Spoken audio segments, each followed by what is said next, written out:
nakalipas ng mga taon, hindi pa po aksis yung pagdadaan namin. Ang Barangay Kalatngan ay isang komunidad na matagal ng nangarap ng kaunlaran. Noon pong wala pa kaming maayos na kalsada, ang bawat lakbay papuntang bayan parang isang mahabang pagsubok. Kapag tag-ulan, ang direksyon papuntang San Miguel ay tila hindi kalsada, kundi putikan ang mga nagsasaka.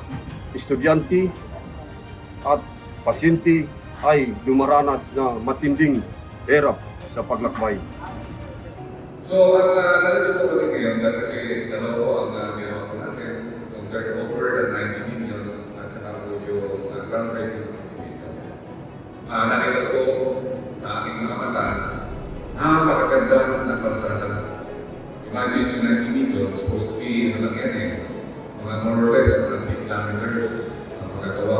Sa ganda na ginawa ni Governor, more or less mga 3 kilometers lang yung moto na yun. Pero si Governor, hindi niya pinabayaan na maliit ng magawa. So, 4.7 kilometers.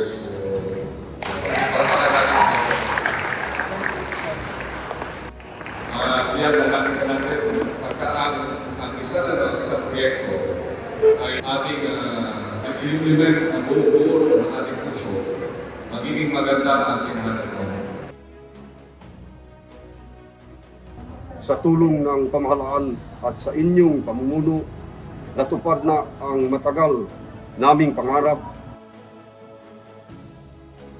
Mayroon na pong matibay, ligtas at maasahang kalsada dito sa aming Barangay Kalatngan. Ito po ay hindi lamang kalsada, ay daan ng pag-asa, daan ng kaunlaran, daan ng kapayapaan.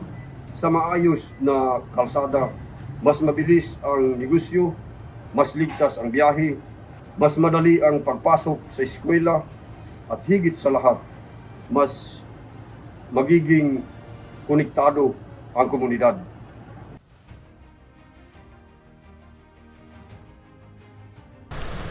Salamat kami kay President na hinabangan gyapon kami ng kalsada.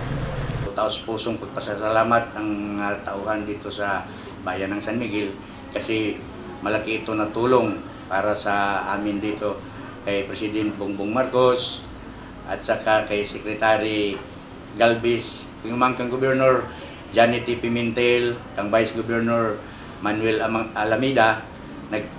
Kami dako na mo pagpasalamat sa inyong dako po nga mga suporta. I would like to take this opportunity sa OPAPRO, lalo na po sa Pamana. Without your support, hindi po namin marirealize itong pangarap namin na magawa ng kalsada itong mga IP communities. We know very well that the IP communities are marginalized sector. Pero ngayon, naipakita natin na meron po tayong gobyerno. Ngayon, nararamdaman nila na hindi sila pinapabayaan ng gobyerno, binibigyan po sila ng prioridad. And for this, I would like to thank the administration and of course, OPAPRO, headed by our very kind and generous Secretary Carlito Galvez. Makakaasa po kayo ng ating gobyerno sa pamumuno ni President Marcos Jr. ay hindi po papabayaan ang probinsya ng Surigao del Sur at ang buong rehiyon ng Caraga. Ako po ang pamana. Ako ang pamana. Kami ang pamana.